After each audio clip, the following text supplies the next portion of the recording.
हिंदुस्तान के अंदर न तबलीगी जमात, न जमात इस्लामी, न दावत इस्लामी, न PFI, इन तमाम संगठनों की कोई ज़रूरत नहीं है। इन पर जितनी जल्दी हो सके पाबंदी लगा के इसको ख़त्म करा जाए, इनके मदरसों को ख़त्म करा जाए, इनकी फंडिंग ख़त्म करी जाए। एक विचारधारा, देखो इसके बारे में मैं खूब ज़्यादा नहीं जानता हूँ, ठीक है। हज़रत ने बताया कि अच्छी नहीं है तो अच्छी नहीं है। आज एक वीडियो मेरी नज़र से गुजरी जो पीलीभीत उत्तर प्रदेश की है। वहाँ पर एक भगवा मुल्ला उमैर इलियासी का रिकॉर्ड तोड़ रहा है। वो कह रहा है जमात इस्लामी पर, दावत इस्लामी पर, जितने भी इनके मदरसे हैं, PFI पर, इन पर बैन लगना चाहिए। वहाँ पर कोई 2 टके की पत्रकार है जो वहाँ पर उनका इंटरव्यू लेने गई है। हैरानी की बात यह है कि वो फर्जी भगवा गेंडा जो है, जो मुल्ला बना हुआ है, टोपी हमारी, दाढ़ी हमारी, कुर्ता पजामा हमारा, वो एक मदरसा चला रहा है पीलीभीत में। वो भगवा गेंडा जो उमैर इलियासी का रिकॉर्ड तोड़ना चाहता है वो मुसंगी है। संगी तो आपको पता ही होगा, ये 2-2 रुपये वाले, 2-2 रुपये की औकात है। ये नकली भगवा जो है ये संगी होते हैं जो इस्लाम को गालियां देते हैं, जो अपने धर्म को बदनाम करते हैं। एक होते हैं मुसंगी। मुसंगी वो होते हैं जो आपको मुसलमान जैसे लगते हैं, दाढ़ी भी होती है, टोपी भी होती है, कुर्ता पजामा भी पहना हुआ होता है, लेकिन ये ऐसे जलील इंसान होते हैं कि ये सच्चे वाले इस्लाम के दुश्मन होते हैं, पूरे वफादार होते हैं, इस्लाम के ख़िलाफ़ ये नैरेटिव सेट करते हैं। तो पीलीभीत का ये फर्जी मुल्ला कुर्सी पे चढ़ा बैठा हुआ है भगवा गेंडा और इस्लाम के ख़िलाफ़ ऑल फॉल बोल रहा है, मदरसों के ख़िलाफ़, जमात इस्लामी के ख़िलाफ़, तमाम जितनी भी मुस्लिम तंजीमें हैं उनके ख़िलाफ़ ऑल फॉल बोल रहा है। कैमरामैन कैमरा घुमाता है, एक दूसरा रंटल मुल्ला वहाँ खड़ा हुआ है जो भगवा गमछा लगाए हुए है। तो ये वो लोग हैं जिन पे आपको एक्शन लेना चाहिए, खासकर पीलीभीत वालों को ऐसे लोगों का पता लगाना चाहिए कि कौन लोग हैं ये जो इस्लाम को बदनाम करें। मैं इस वीडियो के नीचे आपको उस भगवा फर्जी गेंडे मुल्ला का लिंक दूंगी, आप सुनिए कि वो इस्लाम के बारे में क्या क्या बोल रहा है।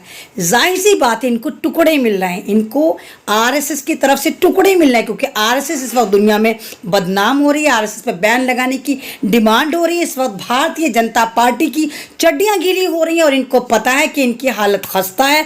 कहीं ना कहीं 24 इनको अपने हाथ से दूर जाता नजर आ रहा है। यही वजह है कि मुसंगियों को, नकली फर्जी भगवा मुल्लों की एक जमात को तैयार कर रहे हैं जो मुसलमानों को गाली दे रहे हैं, जो इस्लाम को गाली दे रहे हैं, जो जमातों को गाली दे रहे हैं, जो तमाम के तमाम RSS की नाजायज औलादों के साथ कदम बा कदम चल रहे हैं, टोपी दाढ़ी लगाकर। तो ये जितने भी पीलीभीत में लोग मुझे सुन रहे हैं, इस आदमी का पता लगाएं और इसको इसकी औकात याद दिलाएं, इसको वहाँ से निकालकर बाहर फेंके, इसको ऐसी लात मारें कि सीधा जाकर नागपुर की नाजायज औलादों के पास, उनकी गुफा में आपको पड़ा हुआ नजर आए। जैसा कि आप तमाम लोग जानते हैं, अभी कुछ ही दिन पुरानी बात है कि आपने देखा होगा एक बड़े नायाब फर्जी मौलाना साहब लाइमलाइट में आए। नाम था उनका उमैर इलियासी।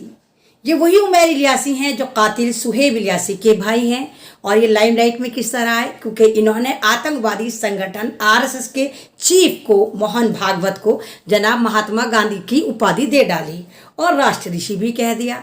अब ना मालूम इनके पीछे इनका क्या मुफाद था, हो सकता है कुछ डीलिंग हुई हो सकता है जिस तरह RSS बदनाम हो रही है तमाम दुनिया में, तो RSS दिखाना चाहती हूँ कि नहीं भाई देखो, भारत के जितने भी मुल्ला मुफ्ती हैं, इन जैसे फर्जी मुल्ला मुफ्ती, ये सरकारी मौलाना जो है ये हमारे अपने, तो इसलिए खुदारा RSS पे बैन मत करो।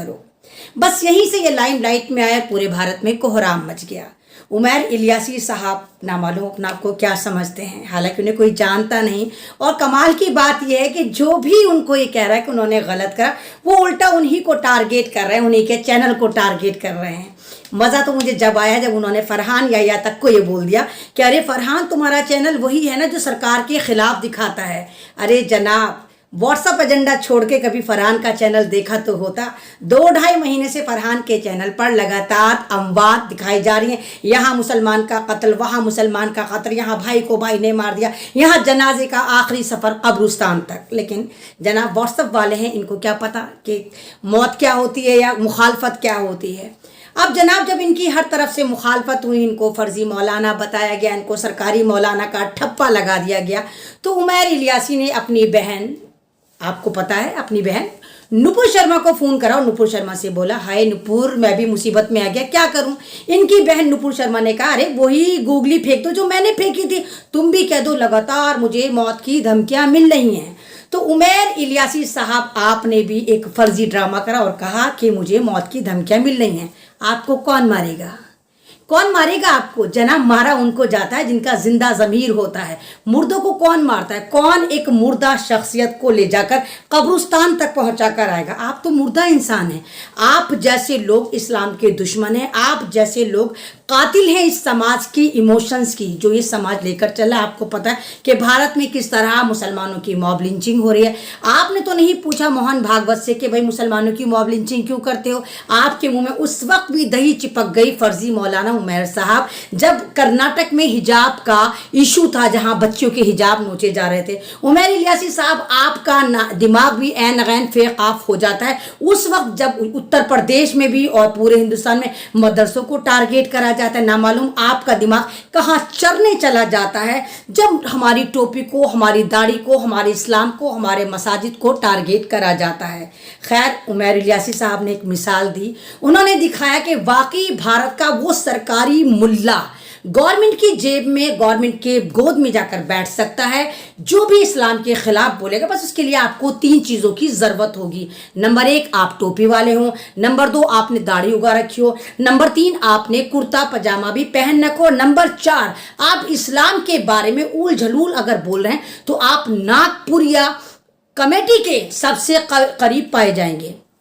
तो जाहिर है उमैर इलियासी साहब ने जो ये हरकत करी, हालांकि ये औंधे मुंह धूम धड़ास गिरे और इनको तमाम कम्युनिटी ने धपड़धुस करा, तमाम चैनल ने इनको धपड़धुस करा, और जो थोड़ी बहुत इनके पास कभी इज्जत रही होगी, शायद रही हो, वो इज्जत भी इनकी तार तार हो गई जब इन्होंने आतंकवादी संगठन के मोहन भागवत को अपने यहाँ बुलाकर दावत देके महात्मा गांधी की उपाधि दी। अब बीजेपी ऐसे फर्जी मौलानाओं की ताक में वो एक ऐसी जमात बनाना चाहती है जहां पर सिंबॉलिक मुसलमान या रेंटल मुसलमान, या ये कहिए जितने भी पैसे वाले मौलाना हैं, ये मौलवी, ये मुसलमान जो हैं उनके करीब आए। लेकिन शर्त यही रखी आरएसएस ने कि आपके पास दाढ़ी हो, आपके पास टोपी हो, आपके पास कुर्ता पजामा हो और आप बिल्कुल मुसलमान जैसे लगते हो। वो अलग बात है कि आप यजीद के चाटुकार और यजीद के वंशक हैं। तो ऐसी एक मौलवी की वीडियो मेरे नज़र में आई। वो मौलवी पीलीभीत का मौलवी है। हिंदुस्तान के अंदर न तबलीगी जमात, न जमात इस्लामी, न दावत इस्लामी, न PIFI, इन तमाम संगठनों की कोई ज़रूरत नहीं है। इन पर जितनी जल्दी हो सके पाबंदी लगा के इसको ख़त्म करा जाए, इनके मदरसों को ख़त्म करा जाए, इनकी फंडिंग ख़त्म करी जाए। एक विचारधारा, देखो इसके बारे में मैं खूब ज़्यादा नहीं जानता हूँ, ठीक है। हज़रत ने बताया कि अच्छी नहीं है तो अच्छी नहीं है। जनाब, पीलीभीत का एक भगवा गेंडा है जो कुर्ते में है, जो दाढ़ी में है, जो एक तरह से टोपी में है और अपना आप को मुसलमान शो कर रहा है, और वो इस्लाम के खिलाफ बोल रहा है। वो कह रहा है जमात इस्लामी पे, दावत इस्लामी पर जितनी भी मुसलमान तंजीम हैं, उनके मदारिस हैं, PFIS को बैन करा जाए। पहले तो उस भगवा गेंडे से कोई जाकर पूछे, तू जो 2 कौड़ी की पत्रकार को इंटरव्यू देके अपने आप को उत्तर प्रदेश का बादशाह या ये कहिए कि मुसलमानों का फर्जी रहनुमा समझ रहा है, तो उससे किसने मशवरा मांगा? हाँ, भगवा गेंडे एकदम वो 2 कौड़ी की पत्रकार जो है वो कैमरा घुमाती है, सामने एक चूसे हुए आम की तरह कोई इनका गुलाम नजर आता है जो अपने गले में भगवा गमछा लगाए हुए, और ये साबित करता है कि देखो RSS की नाजायज औलादो, हम भी तुम्हारी औलादों की लिस्ट में शामिल हो गए, हम भी शैतान बन गए हैं। तो ये ट्रेंड चल रहा है। और पीलीभीत वालों से मैं हाथ जोड़कर अपील करती हूँ, अगर मेरी वीडियो आप तक पहुंच रही है तो आप इस फर्जी भगवा गेंडे को पकड़ें, देखें कहां बैठा है, और इस पे इतनी जबरदस्त तरीके से लात मारें कि लुढ़कता RSS की नाजायज औलादों की गुफाओं में जाकर अंतिम सांस ले। जाहिर सी बात है, जब आपको मस्जिद से प्रॉब्लम, जब आपको मदारिस से प्रॉब्लम, जब आपको मुसलमानों की PFI से प्रॉब्लम, जब आपको जमातों से प्रॉब्लम, जब आपको जमाते दावत से प्रॉब्लम, तो आपको तमाम चीज़ों से प्रॉब्लम है, तो फिर आप मुसलमानों के इलाके में मदरसा कैसे चला रहे हैं? अबे ओ नागपुर या भगवा गेंडे, मदरसा तो तू भी चला रहा है, यानी तेरे मदरसों को आरएसएस छोड़ दे, लेकिन जो सच्चे मुसलमान हैं, जो मदरसों में बच्चों को अच्छी तालीमात दे रहे हैं, उन मदरसों को बंद कर दिया जाए।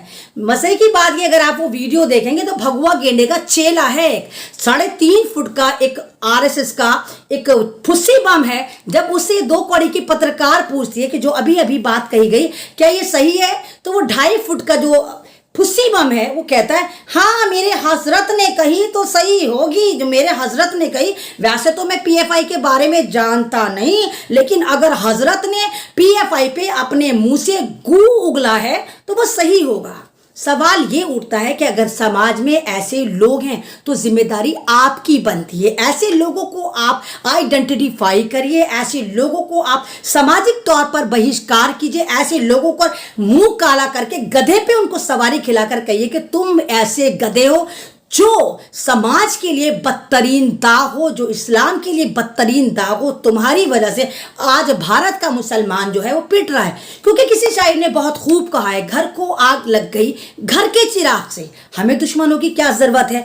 आरएसएस को तुम्हारे जैसे रेंटल मुल्ले चाहिए, आरएसएस को तुम्हारे जैसे सरकारी मौलाना चाहिए, आरएसएस को तुम्हारे जैसे भगवा गेंडे चाहिए जो अपने ही समाज में सेंध लगाते रहे, और वो काम तुम बखूबी कर रहे हो।